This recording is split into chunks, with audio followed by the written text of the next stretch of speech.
శ్రీమాత్రే నమః. జై లలితాంబిగాయే నమో నమః. అమ్మ దయతో అందరూ బాగుండాలి, అందులో మనం ఉండాలి. అందరికీ నమస్కారం అండి. ఈరోజు శుక్రవారం అమ్మ రోజు, అందుకనే మన లలితమ్మ గురించి 43వ శ్లోకంలో ఏం చెప్తున్నారో చక్కగా తెలుసుకుందాం. శ్రీకరి సాధ్వి శరచంద్ర నిభాననా శాతోదరి శాంతిమతి నిరాధారా నిరంజన. అమ్మని శాంకరి అని పిలుస్తారు. శివయ్యకి ఎన్నో వేల రూపాలు, ఆ రూపాలకి ఎన్నో వేల పేర్లు. శివయ్యని శంకర అని పిలుస్తారు. ఆయన ధర్మపత్నిగా అమ్మవారిని శాంకరి అని పిలుస్తారు. లలితమ్మని శ్రీకరి అంటారు. శ్రీ అనేది చాలా అర్థాలు వస్తాయండి.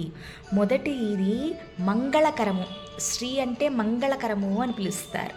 అలాగే సిరి సంపదలు, అలాగే శ్రీ అంటే అందమైన వస్తువు, అలాగే శ్రీ అంటే మనలో ఉన్న సాహసము, ధైర్యము, మనలో ఉండే వెలుగు, జ్యోతి, కాంతి, ఇవన్నీ కూడా ఒకే అర్థం వస్తుందండి శ్రీ అనేది. అమ్మవారిని శ్రీకరి అని ఎందుకు అంటారంటే ఆమె ప్రియమైన భక్తులకి ఇవన్నీ కూడా అమ్మవారు ప్రసాదిస్తారు. అందుకనే ఆ లలితామ్మని శ్రీకరి అని పిలుస్తారు. లలితమ్మని సాధ్వి అని పిలుస్తారు. అంటే ఆమె ఈ ప్రపంచానికే ఎంతో పెద్ద ముత్తైదువు, చాలా పెద్ద పతివ్రత అన్నమాట. అంటే ఆమెని మనం ఆదర్శంగా చూసుకుని మనం కూడా అలాగే ఉండాలి. అమ్మ కట్టు బొట్టు, అమ్మ పెట్టుకునే బొట్టు కానీ, చేతి నిండా గాజులు, కాళ్ళ నిండా మొహం నిండా పసుపు, ఆ కాళ్ళకి గజ్జలు, కళ్ళ నిండా కాటుకండి. అంటే ఇదంతా కూడా మన హిందూ సాంప్రదాయం. అమ్మవారిని ఎప్పుడైతే చూస్తామో ఆ కళ అన్నది అలా వచ్చేస్తుందన్నమాట, నిండు ముత్తైదులాగా. అలాగే ఆమె చాలా పెద్ద పతివ్రత. అంటే శివయ్య ఏం చెప్పినా సరే అమ్మ ఒక్క క్షణం కూడా ఆలోచించకుండా, వ్యతిరేకించకుండా చక్కగా అయ్యవారి బాటలోనే అమ్మవారు ఆయన చెప్పిన ధర్మం అంతా కూడా నిర్వహిస్తారు. అందుకని అమ్మని సాధ్వి అని పిలుస్తారు. శరచంద్ర నిభానన.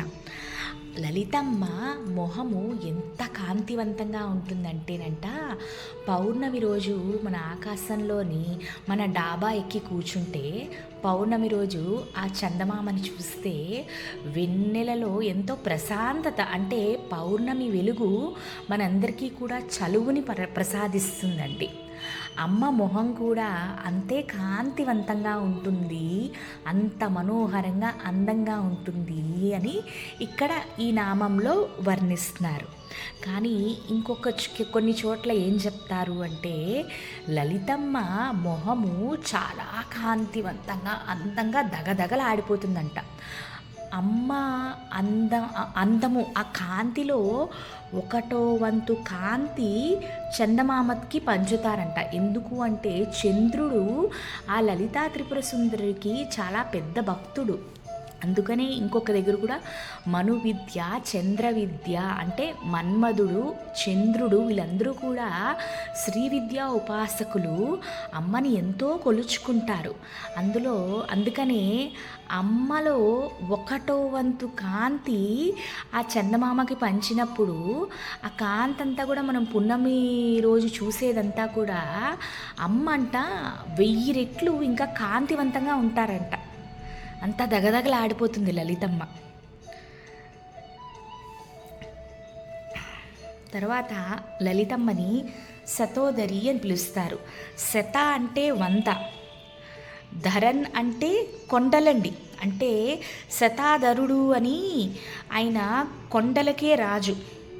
ఆయన ఎవరో కాదండి, హిమవంతుడు, సాక్షాత్తు ఆ పార్వతీదేవి తండ్రి. ఆయనని శతాధర అని పిలుస్తారు కాబట్టి అమ్మవారిని శాతోదరి అని పిలుస్తారు. శాంతిమతి, ఆ బంగారు తల్లికి ఉన్న శాంతి కరుణ, ఆ భావన, ఏ సమస్యనైనా కూడా ప్రశాంతంగా అమ్మవారు పరీక్షిస్తారండి. కంగారు పడిపోయి తడబడిపోయి మన మానవులు, మన అల్పజీవులం కాబట్టి మనమే అలా అయిపోతాం. కానీ ఎంత పెద్ద కష్టం వచ్చినా సరే ముందుగా అమ్మవారు ఆలోచిస్తారు, అసలు ఎందుకు ఇలా జరిగింది, తర్వాత మనం ఏం చెయ్యాలి అన్నది ప్రశాంతంగా అమ్మవారు శాంత స్వరూపిణిగా ఆలోచిస్తారు. నిరాధార, అమ్మవారికి ఎలాంటి ఆధారము అక్కర్లేదండి. అమ్మవారికి బంగారాలు వస్తువులు కావాలా, లేదంటే ఆమె నివసించడానికి పెద్ద పెద్ద ఇంద్రభవనాలు కావాలా, లేదు అంటే వస్తువులు అక్కర్లేదు, ఇల్లు అక్కర్లేదు. ఆవిడకి వేటి మీద కూడా వ్యామోహం ఉండదండి. ఆవిడ తాపత్రయం అంతా కూడా ఆ పరమశివుడు ఏ కార్యాలైతే చెప్తారో అవి నిర్వహించుకుంటూ, ఇంకోటి ఏంటంటే ఆవిడ భక్తుల కోసమే ఆవిడన్నీ చేస్తారండి. అంటే ఈ ప్రపంచం అంతటికీ కూడా మూలాధారము శ్రీ జగన్మాత లలితా త్రిపుర సుందరి. ఆమెకి ఆధారం ఎక్కడుంటుంది? అందుకనే అమ్మని నిరాధార అని పిలుస్తారు. నిరంజన, అంజన అంటే అజ్ఞానము, అజ్ఞానానికి పరాకాష్టము జ్ఞానము. లలితా త్రిపుర సుందరి ఇక్కడ సంపూర్ణ జ్ఞానమై, ఆవిడికి తెలియనిదంటూ ఏదీ లేదు అని అర్థం. ఇదండి 43వ శ్లోకం తాలూకు అర్థం. మీ అందరికీ కూడా నచ్చింది అని అనుకుంటూ శ్రీమాత్రే నమః. సర్వం శ్రీ లలితార్పణమస్తు. ఈరోజు మనందరం కూడా ఆ లలితా పరమేశ్వరికి హారతిచ్చుకుంటూ ఈ పాట విందామండి.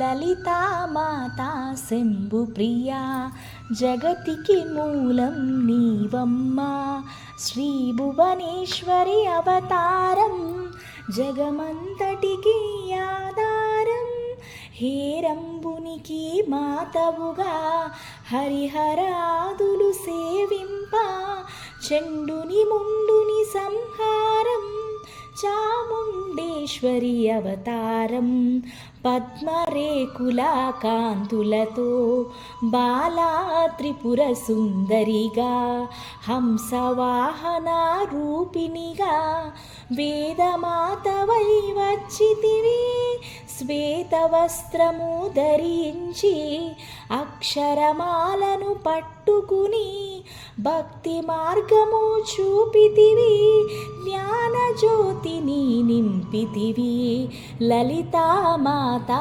శంభు ప్రియా, జగతికి మూలము నీవమ్మా.